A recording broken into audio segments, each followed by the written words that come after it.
Bonjour à toutes et à tous pour un nouvel épisode des Winamax Live Sessions. Nous allons entrer directement dans le but du sujet avec Adrian Mateos, qui se retrouve UTG avec As-Dame off et un tapis effectif de 376 blindes. Au blind 50-100, Adrian Under the Gun décide d'ouvrir à 250.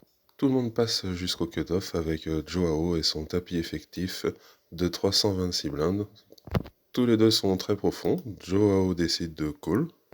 Ensuite, nous avons Yaman au bouton avec ses 334 blindes, qui décide de nous faire un bon vieux squeeze à 1000 euros, soit x4 la relance d'Adrian. C'est un joueur jusqu'ici très agressif, essentiellement en pré-flop, et une façon de jouer plus conventionnelle post-flop. Les blindes se couchent, fort de son As-Dame UTG, Adrian a bien évidemment plusieurs choix, il peut opter pour un call, ce qui n'est pas forcément le plus adéquat, étant donné que les deux joueurs peuvent rentrer dans le coup avec des mains plus que marginales. Dans cette configuration, As-Dame UTG est une très forte main. Il peut donc envisager la deuxième option qui serait à mes yeux préférable, et celle-ci serait tout simplement de réaliser un bon 4-bet, afin de prendre le plus de value contre cette personne qui tribet beaucoup trop et éviter que Joao rentre dans le coup avec des mains beaucoup plus loose. C'est exactement ce qu'Adrian vient de faire, avec un 4-bet à 3600 euros, soit 3,6x la relance de Yaman. Joao a également une décision assez importante, car s'il pense que Yaman a une range assez loose dans ce coup comme d'habitude, il pourrait tout simplement avoir envie de call pour lui créer une cote implicite. Sachant le 4-bet d'Adrian, il peut comprendre ici qu'il a sûrement une main assez importante.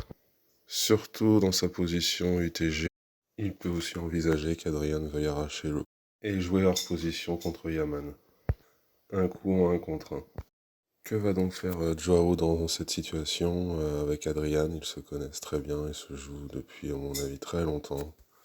Ces deux joueurs sont capables de tout faire.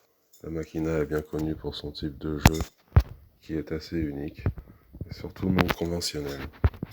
Joao hésite, il est en train de prendre des jetons, on dirait qu'il va au moins call.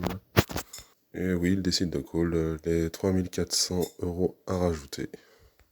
C'est donc au tour de Yaman de jouer, qui décide de call assez rapidement. On peut donc envisager que ces personnes n'ont pas forcément de très belles mains. Leur range de call doit être assez loose dans cette configuration. Adrian se retrouve donc en three-way, hors position, avec As-Dame off et encore 340 blindes derrière lui. Néanmoins, cette action pré-flop peut le conforter et lui permettre d'enlever certaines mains chez ses adversaires, telles que les valets plus.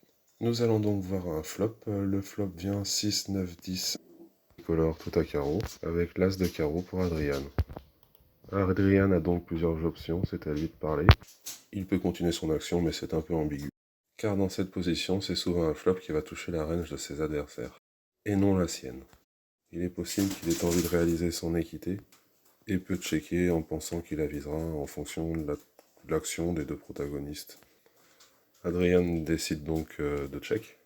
C'est au tour de Joao de parler, il peut envisager qu'Adrian représente des mains telles que les rois, les as ou as-roi avec un carreau, étant donné que s'il avait une premium sans carreau, il aurait potentiellement misé ce flop, afin d'extraire le plus de value et surtout de protection contre ces deux joueurs, hors position.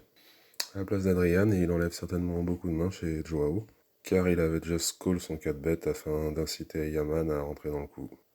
On peut donc lui enlever toutes les mains notées dans cette range de call. Joao hésite assez longuement. On dirait qu'il est parti pour check le coup, et il check. Yaman check également assez rapidement. Nous allons donc voir une turn, et c'est la doublette du 9. Nous sommes devant une main assez complexe, et c'est assez intéressant.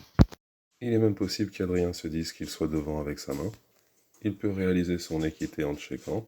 Il peut aussi vouloir protéger et extraire une très peu probable value contre des mains qui seraient à tirage. Mais c'est tout de même assez ambigu, sachant qu'on a deux joueurs derrière, qui vont parler après nous. La décision est assez close.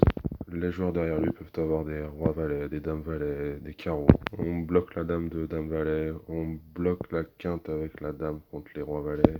S'il voit ces joueurs avec ce type de main, il pourrait très bien décider de check call, voire check raise et aviser en fonction de l'action si jamais un joueur décide de prendre le lead. Que va donc faire Adrien dans ce contexte? Il est peut-être préférable qu'il check dans cette situation. Et c'est ce qu'il fait. C'est plutôt un bon play, sachant qu'on vient d'évoquer. S'il avait misé hors position, il aurait très bien pu se confronter à des mains type 8 et 9 ou tous les tirages qui auraient pu le surrelancer et le priver de son équité si jamais il avait misé. Il évite donc de se retrouver dans une situation assez délicate. Joao regarde ses jetons et il nous prépare une pile de jetons. S'il mise, il serait potentiellement intéressant pour Adrian de réaliser un check raise. Certes, sa main a beaucoup d'équité, il pourrait même avoir une certaine showdown value. Bien que ce soit un peu ambitieux, il pourrait en quelque sorte réaliser un semi-bluff. Avec son as de carreau et sa dame, il bloque beaucoup de combos. Joao décide de miser 3600, soit tire-pot. Après le 4 bet préflop, Joao a sûrement enlevé certaines mains dans la range d'Adrian type overpair, car Adrian aurait voulu les protéger, surtout après la doublette du turn. Adrian étant un très bon joueur, il peut se permettre de penser que les deux autres joueurs dans le coup vont potentiellement miser leur main un tirage, que l'on vient d'évoquer.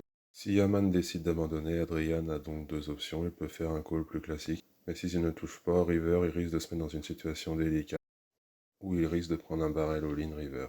Étant donné tout ce qu'on vient d'énumérer et leur profondeur de tapis assez deep, il pourrait tout simplement envisager un check raise d'un montant assez faible de 9000 pour ne pas être commit, et de mettre all-in River sur une carte anodine. Ou tout simplement de check raise all-in, turn et de prendre le coup instantanément. Yaman Fall, nous verrons la suite dans un prochain épisode.